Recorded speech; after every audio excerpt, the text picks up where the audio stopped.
Mumukbang na tayo mga idol ng lobster. Saan ko kaya to sisimulan mga idol? Grabe ano. So ito po ang ating ulam for today mga idol. So halina kayo at makakain na. Kain natin. At ito po ang ating lobster. Wow, ang sarap. So, ang daming laman ay may itlog. Wow.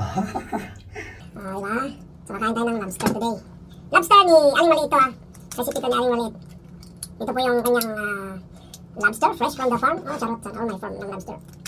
Grabe. Ano kaya magiging lasa nito? Tapos kanin. Ang sarap. Sino kayo? Kain na tayo. Wow, nahulog na. Nahulog na naman. Ito na po yung laman ng lobster. Diba? Ang sarap, ang bango.